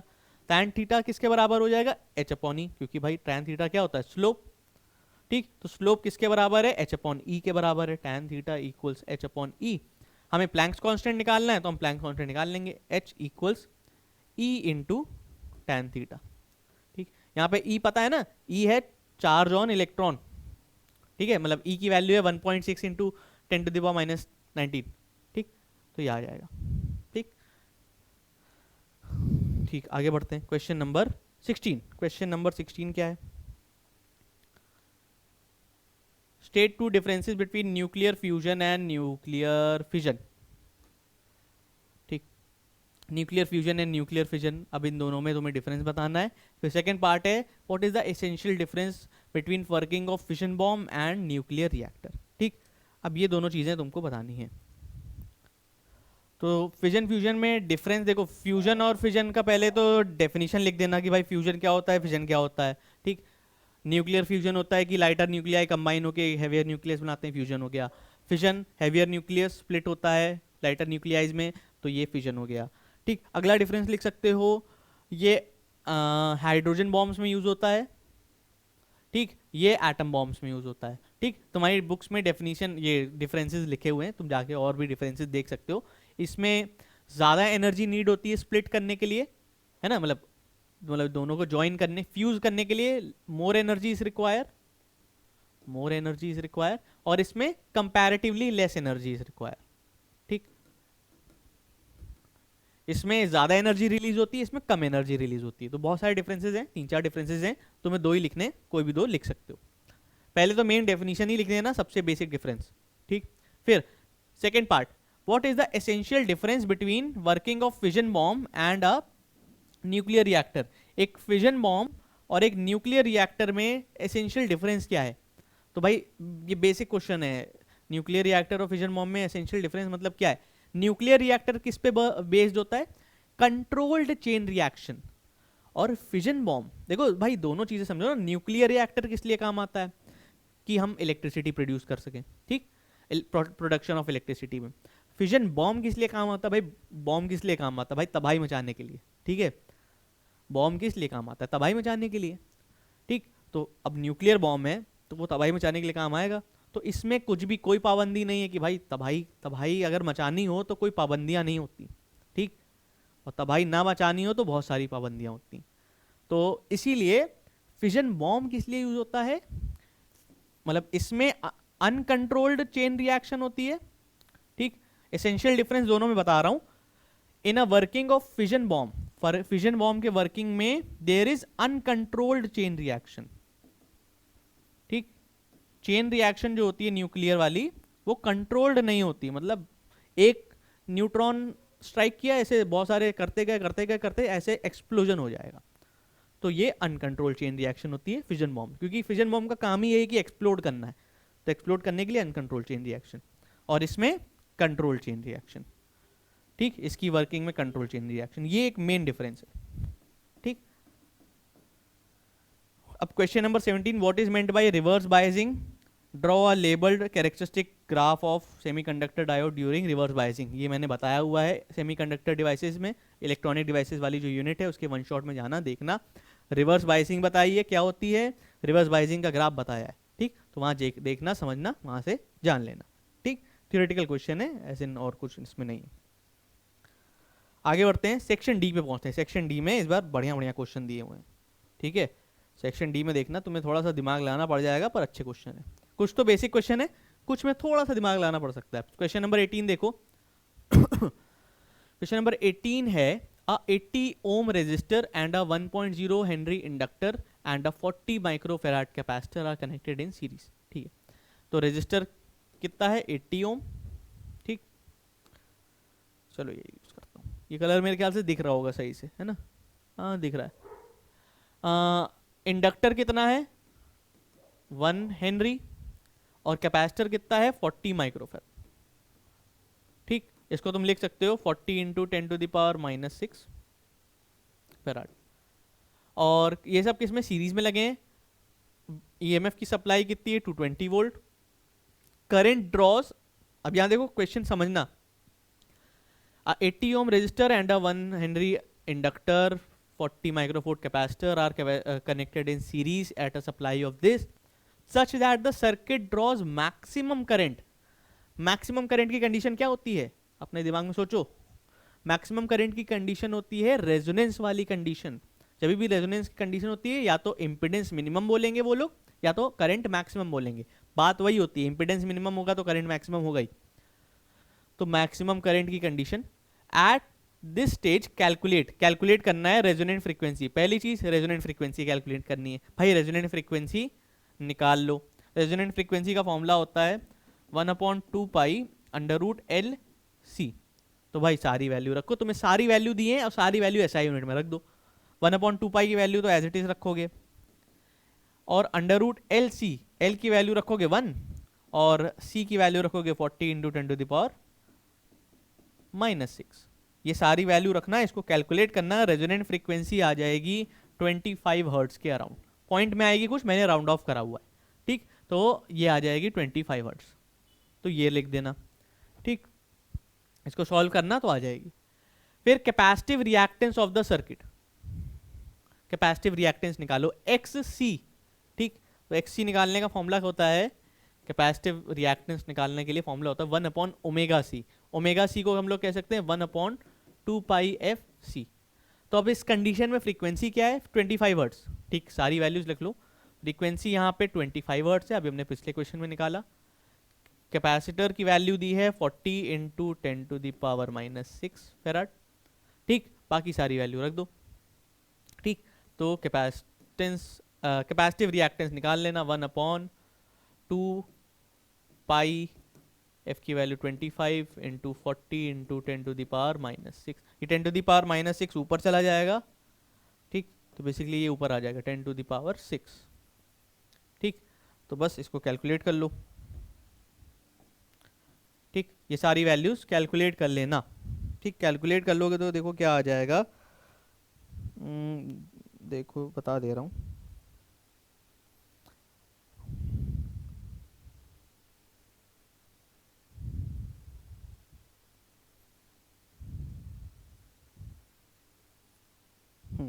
आ जाएगा 159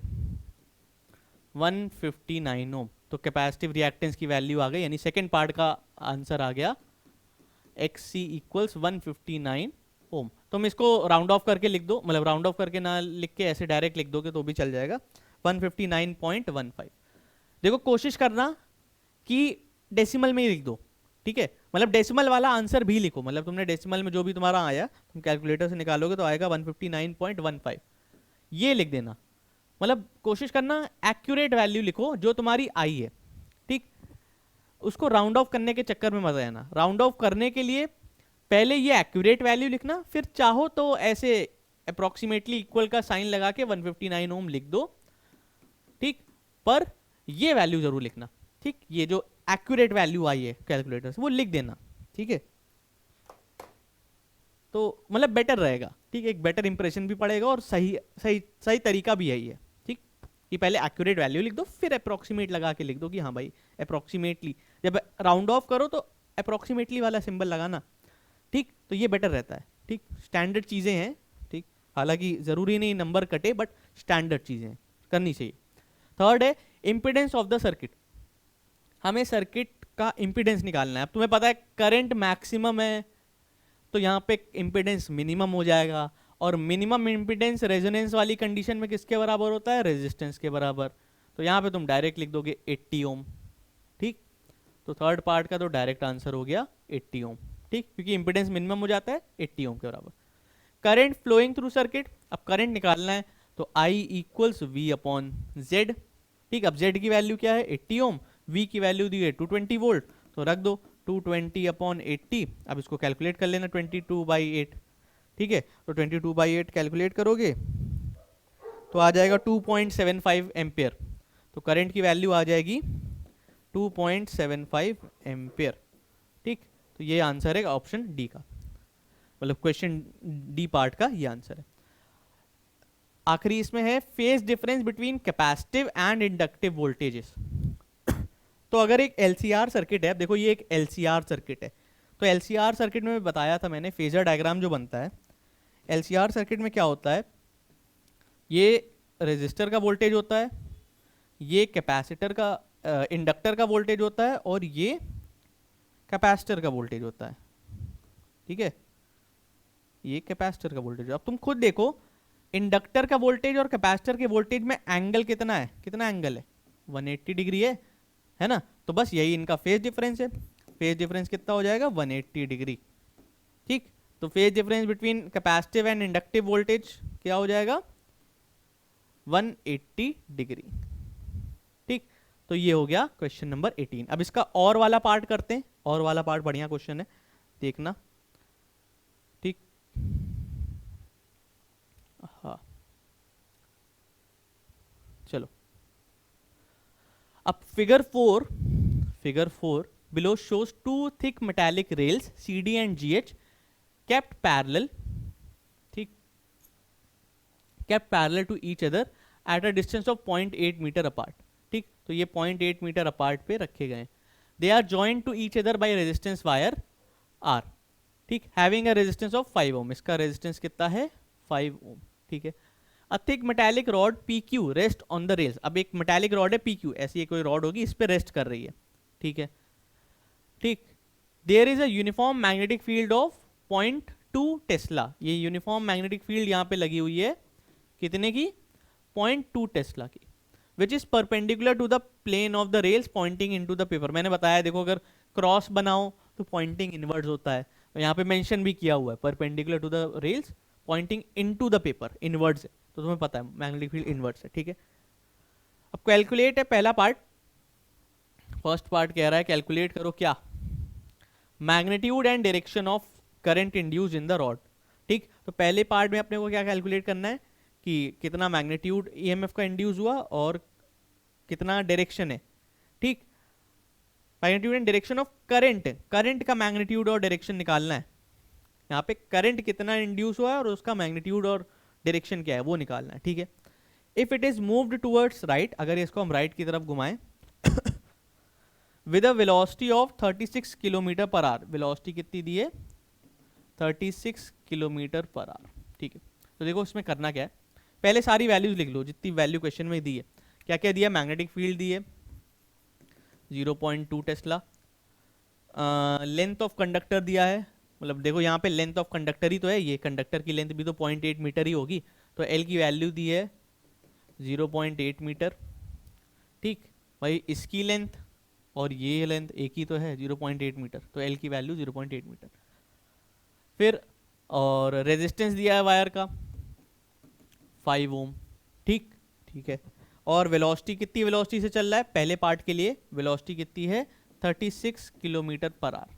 ठीक, इसको कन्वर्ट कर सकते हो मीटर पर सेकंड में, तो ये हो जाएगा 10 मीटर पर सेकंड। कन्वर्ट कर लेना भाई, कन्वर्ट करना आता होगा। 36 किलोमीटर पर आवर को 5/18 से डिवाइड करेंगे तो ये हो जाएगा 10 मीटर पर सेकंड। ठीक, ये होता है, तो मीटर पर सेकंड में आ गया। अब निकालना है पहले तो इंड्यूस्ड करंट की वैल्यू, करंट क्या इंड्यूस हो रहा है। ठीक, अब इंड्यूस करंट से पहले ये कॉन्सेप्ट किस चीज का याद आ रहा है, ये कॉन्सेप्ट है मोशनल ईएमएफ का। मोशनल ईएमएफ तुम्हें पता है ना क्या होता है, जब भी कोई ऐसा कंडक्टर मोशन कराया जाता है किसी मैग्नेटिक फील्ड में तो उसमें ईएमएफ इंड्यूस हो जाता है। तो मोशनल ईएमएफ का वैल्यू क्या आती है, मोशनल ईएमएफ की वैल्यू आती है BVL, ये आती है। अब तुम्हें ईएमएफ पता है, अब ईएमएफ मिल गया तो करंट निकाल लोगे भाई, करंट। हाँ, तो देखो ईएमएफ अपने को मिल गया तो करंट निकालना है। करंट देखो ईएमएफ मिल जाएगा इस फॉर्मूले से, E × E = BVL। ठीक, और करंट निकालना है तो करंट निकालने के लिए I = E/R। ठीक, तो ये वैल्यू रखना BVL/R, तो करंट की वैल्यू आ जाएगी 0.32 एम्पेयर। ठीक है, देख लेना, निकाल लेना, यही वैल्यू आएगी। ठीक, तुम ये सारी वैल्यूज रखोगे। ठीक, कैलकुलेशन में कुछ मिस्टेक हो तो एक बार देख लेना। ठीक, बाकी यही आएगी। बाकी अब सेकंड पार्ट है, डायरेक्शन पूछ रहा है। डायरेक्शन यहाँ पे फ्लेमिंग्स राइट हैंड रूल लगाओगे। फ्लेमिंग्स राइट हैंड रूल कहता है कि जब आपका थंब, फर्स्ट फिंगर और मिडिल फिंगर जब तीनों म्यूचुअली परपेंडिकुलर हो तो बस मतलब जब थंब, फर्स्ट फिंगर और middle finger mutually perpendicular extend हो तो थंब डिनोट करेगा motion of conductor, first finger denote करेगी आपका direction of magnetic field, middle finger denote करेगी डायरेक्शन ऑफ इंड्यूस करंट। तो यहाँ पे देखो मोशन ऑफ कंडक्टर किधर है, इधर, मैग्नेटिक फील्ड किधर है, अंदर की ओर, तो मिडिल फिंगर किधर पॉइंट कर रही, ऊपर की ओर, तो डायरेक्शन ऑफ कंडक्टर है ये, ठीक, ये हो जाएगा, क्या हो जाएगा, Q P D G Q, तो ये हो जाएगा Q P D G Q, ये हो जाएगा। सेकेंड पार्ट है, अगर रॉड को हम सिंपल हार्मोनिक मोशन करवाएं, अगर हम इस रॉड को सिंपल हार्मोनिक मोशन कराएं तो फ्रीक्वेंसी ये रहेगी, एम्पलीट्यूड ये रहेगा, हमें निकालना है मैक्सिमम वैल्यू ऑफ ईएमएफ। अब देखो मैक्सिमम वैल्यू ऑफ ईएमएफ आती कैसे है, मैक्सिमम वैल्यू ऑफ ईएमएफ आएगी मैक्सिमम वैल्यू ऑफ वेलोसिटी से। तो अगर वेलोसिटी की वैल्यू मैक्सिमम हो जाए, ठीक, तो हमें मैक्सिमम ईएमएफ मिल जाएगा। तो मैक्सिमम वेलोसिटी कब होगी, तो मैक्सिमम वेलोसिटी के लिए मैं बता दूं, अपने पास फ्रीक्वेंसी दी है 3 हर्ट्ज, ठीक, और अपने पास एम्पलीट्यूड दिया है 4 सेंटीमीटर। तो अगर ये पूरी रॉड है, ठीक, ये एम्पलीट्यूड इसका है यहाँ 4 सेंटीमीटर इधर जा रही, 4 सेंटीमीटर इधर जा रही, ये एचएचएम कराया जा रहा है ना, इस रॉड का क्या हो रहा है, एचएचएम हो रहा है ना, ये 4 सेंटीमीटर इधर जा रही, 4 सेंटीमीटर इधर जा रही, ठीक। तो मैक्सिमम वेलोसिटी निकालने के लिए देखो तरीका, यहाँ पे सिंपल तरीका बता रहा हूँ, सबसे बेसिक और सिंपल तरीका, टोटल डिस्टेंस निकालो और टोटल टाइम निकालो एक ऑसिलेशन में, इन वन ऑसिलेशन, ठीक, एक ऑसिलेशन में टोटल डिस्टेंस और टोटल टाइम निकाल लो। तो टोटल डिस्टेंस कितना होता है, यहाँ पे देखो 4 सेंटीमीटर और 4 सेंटीमीटर, टोटल डिस्टेंस हो जाएगा 8, और टोटल टाइम यानी टाइम पीरियड के बराबर होता है। तो यहाँ पे फ्रीक्वेंसी अपने को दी है 3 हर्ट्ज और टाइम पीरियड हो जाएगा 1/t, ठीक। तो यहाँ पे 1/t की वैल्यू डायरेक्ट दी है, 3 दी है, तो ये हो जाएगा, अब इसको सेंटीमीटर में दिया है, इसको मीटर में कन्वर्ट कर लेना, 8 × 10⁻² × 3, तो ये हो जाएगा 24 × 10⁻², ठीक, मीटर पर सेकेंड। तो ये मैक्सिमम वेलोसिटी आ गई। तो बस ईएमएफ निकाल लो, ईएमएफ निकाल लोगे मैक्सिमम वाला, तो ये हो जाएगा 0.2 मैग्नेटिक फील्ड, 24 × 10⁻² इंटू 0.8। ये सारी वैल्यूज़ कैलकुलेटर में रखना भाई और कैलकुलेट कर लेना, ठीक, 0.0384 समथिंग आएगा, ठीक, इतना ही आएगा, ठीक, ये आ जाएगा। अगला देखो question 19, using bourse theory of hydrogen atom obtain the expression for radius of nth orbit. तो इसका डेरिवेशन मैंने वन शॉट में कराया हुआ है, जाके देख लो। अब ये डायग्राम है कि ग्राफ है, labelled graph of binding energy per nucleon बनाना है और रीजन मार्क करना है जिसमें ये ग्राफ, जिसमें मतलब मोर स्टेबल हो न्यूक्लियाई। तो ये ग्राफ कुछ ऐसा बनता है, अगर आप एक्स एक्सिस में ले लो मास नंबर ले लो एक्स एक्सिस में, और वाई एक्सिस में ले लो बाइंडिंग एनर्जी पर न्यूक्लियन ले रहे हैं अपन। तो ये ग्राफ कुछ ऐसा बनता है, ये ग्राफ इंक्रीज होता है और ये कुछ ऐसा बनता है, ऐसे ऐसे ऐसे ऐसे, ठीक है, इसको एकदम एग्जैक्ट नहीं बना रहा मैं, बट हाँ, ठीक। तो जब आप इसको इंक्रीज करोगे तो बार बार इंक्रीज होगा और फिर एक टाइम पे आके कांस्टेंट हो जाएगा, ठीक। एक सेकंड, रिकॉर्ड हो रहा है ना, हाँ।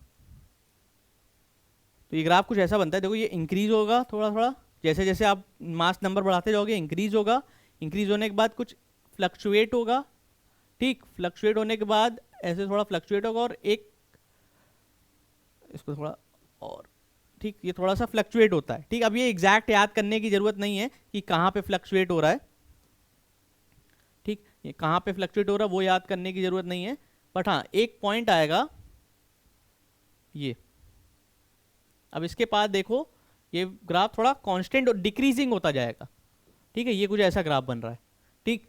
अब यहाँ पे देखो क्या होता है कि ये मतलब कहीं पे बाइंडिंग एनर्जी बहुत स्टेबल होता है, न्यूक्लियाई बहुत स्टेबल होगा, मतलब तो कहाँ पे होता है, वो इस रीजन में होता है, ये जो मैक्सिमम बाइंडिंग एनर्जी जहाँ पे पहुँचती है इस रीजन में न्यूक्लियाई बहुत स्टेबल होता है। तो ये रीजन मार्क कर दो, तो ये रीजन होता है, और यहाँ पे लिख देना किस रीजन में, ये रीजन होता है FE 26 एंड 56, है ना, FE 26 52 होता है, 52 और 53 ऐसे कुछ होता है, कोई वैल्यू होगी याद कर लूँ, 56 है, हाँ 26 56 है ना, 56। तो इस रीजन में ग्राफ, इस रीजन में न्यूक्लियाई इज मोर स्टेबल, यहां लिख देना न्यूक्लियाई मोर स्टेबल। ये रीजन मार्क भी करना था, क्वेश्चन में दिया भी था, ठीक। तो यही ग्राफ होता है। ये एग्जैक्ट वैल्यू याद रखने की जरूरत नहीं कहां पे फ्लक्चुएट हो रहा है, पर हाँ ये मैक्सिमम पॉइंट याद रखने की जरूरत है, इसका मैक्सिमा कहां पे, ये पॉइंट याद रखने की जरूरत है, ठीक। बाकी ग्राफ कुछ ऐसा ही बनेगा। अगला क्वेश्चन है, state Bohr's postulate regarding quantization of angular momentum emission of energy by an atom. ये हमने बोहर्स पोस्टुलेट डिस्कस किया हुआ है। ये भी डायरेक्ट डेफिनेशन है, मास डिफेक्ट की डेफिनेशन बतानी है, बाइंडिंग एनर्जी की डेफिनेशन बतानी है, इन दोनों के बीच का रिलेशन बताना है। इन दोनों के बीच का रिलेशन होता है, ये होता है, ठीक। फिर अब क्वेश्चन नंबर 20 पे आते हैं। क्वेश्चन नंबर 20 आखिरी क्वेश्चन है। क्वेश्चन नंबर 20 में पूरा पैराग्राफ रीड करोगे, पूरा पैराग्राफ तुम रीड कर लेना भाई, ठीक है, मैं रीड नहीं कर रहा हूँ। ऑप्टिकल इंस्ट्रूमेंट पे बेस पूरा पैराग्राफ है, ठीक। तो पहला क्वेश्चन है, which optical instrument is used to study detail structure of virus. Virus का स्टडी के लिए, भाई वायरस क्या है, बहुत माइक्रोस्कोपिक चीज़ है, तो इसके लिए मतलब बहुत छोटी सी ऑर्गेनिज्म, सब एटॉमिक मतलब एटॉमिक लेवल वगैरह पे है, ठीक, मॉलिक्यूल टाइप है। तो ये इसके लिए अपन क्या यूज़ करते हैं, माइक्रोस्कोप। इलेक्ट्रॉन माइक्रोस्कोप होता है वैसे, ठीक, इलेक्ट्रॉन माइक्रोस्कोप बहुत स्मॉल चीज़ों के लिए भी होता है। तो बेसिकली माइक्रोस्कोप भी तुम लिख दोगे तो तुम्हें नंबर मिल जाएगा। माइक्रोस्कोप बेसिकली मेन आंसर है इसमें, ठीक, माइक्रोस्कोप इज द आंसर, ठीक। इलेक्ट्रॉन माइक्रोस्कोप मेंशन करो ना करो कोई बात नहीं, माइक्रोस्कोप जरूर लिखना। Second, what is the ability of an instrument to form a enlarge image of an object called. तो इनलार्ज इमेज किसी ऑब्जेक्ट की बनाता है, तो ये इस एबिलिटी को क्या कहते हैं, मैग्निफिकेशन, है ना। मैग्निफिकेशन होता है कि किसी ऑब्जेक्ट की हम इमेज को इनलार्ज करके बनाएं, ठीक। फिर Hubble telescope, Hubble telescope orbits around the earth like a satellite. What are the advantages of such telescope over a small one और over a similar one on earth surface. देखो मतलब Hubble telescope एक advance telescope है जिसका magnification higher है, तो इसका advantages में लिख सकते हो, इसका मैग्निफिकेशन हाइयर है, ठीक है, मैग्निफिकेशन हाइयर है, ठीक। एक बेटर क्वालिटी की इमेज देता है, ठीक, बेटर क्वालिटी की इमेज देता है, ठीक। विजन एरिया ज़्यादा है। हबल टेलीस्कोप क्या होता है, बहुत मतलब वाइडर रेंज में देख सकता है, ठीक। तुम नॉर्मल टेलीस्कोप से तुम सिर्फ एक ही जगह देख सकते हो, पर हबल टेलीस्कोप से वो बहुत वाइडर रेंज में देख सकता है, तो हैज़ अ वाइडर रेंज। तो बहुत सारे एडवांटेजेस है, एडवांटेजेस तो तुम यार नेट पे भी सर्च कर सकते हो, ठीक, हैज़ वाइडर रेंज, ठीक। पर हाँ ये बेसिक चीज़ें हैं, ठीक। मतलब भाई भाई सैटेलाइट की तरह यूज हो रहा है तो मतलब वो एडवांस्ड होगा ना थोड़ा, उसका मैग्निफिकेशन हाई होगा, बेटर क्वालिटी होगी इमेज की, ठीक, वाइडर रेंज होगी, ठीक। अब फोर्थ क्वेश्चन है, an astronomical telescope consist of two convex lens having focal length of 200 centimetre and 400 centimetre which when it forms final image at infinity. Final image कहाँ बन रही है, इन्फिनिटी बन रही है। तो कैलकुलेट करना है मैग्नीफाइंग पावर और लेंथ ऑफ टेलीस्कोप, टेलीस्कोप की लेंथ फाइंड करनी है। तो फर्स्ट पार्ट मैग्नीफाइंग पावर है, तो magnifying power of telescope at infinity होता है F O upon F E, ठीक, इसका मैग्नीट्यूड निकाल रहा हूँ बस। तो F O upon F E क्या हो जाएगा, 200 अपॉन 4, ठीक, एफ ओ 200 एफ ई 4। क्यों भाई, फोकल लेंथ ऑब्जेक्टिव की बड़ी होती है, आईपीस की छोटी होती है। टेलीस्कोप में, टेलीस्कोप की बात हो रही है, टेलीस्कोप में ऑब्जेक्टिव की फोकल लेंथ बड़ी होती है, आईपीस की छोटी होती है। तो ये निकाल लोगे तो ये हो जाएगा 50, ठीक, मैग्नीफाइंग पावर 50 आ गई। और लेंथ निकालना है टेलीस्कोप की, तो टेलीस्कोप की लेंथ का फॉर्मूला होता है, जब इमेज इन्फिनिटी पे बन रही हो तो टेलीस्कोप की लेंथ का फॉर्मूला होता है F O plus F E, ठीक, दोनों का मैग्नीट्यूड। तो ये हो जाएगा कितना, एफ ओ है 200, एफ ई है 4, तो ये हो जाएगा 204 सेंटीमीटर, ठीक। तो इसकी वैल्यू हो जाएगी, लेंथ हो जाएगी 204 सेंटीमीटर, ठीक। तो ये हो जाएगा तुम्हारा, तो यहाँ पे तुम्हारा पेपर समाप्त है ना। हाँ अब इसके आगे कुछ नहीं, हाँ पेपर यहाँ पे समाप्त, दी एंड, ठीक। तो यहाँ तक मेरे ख्याल समझ में आया होगा। मिलते हैं फिर, तब तक के लिए गुड नाइट, बाय बाय, टाटा, सी यू, खुश रहो, आबाद रहो, जिंदाबाद रहो, बाय बाय।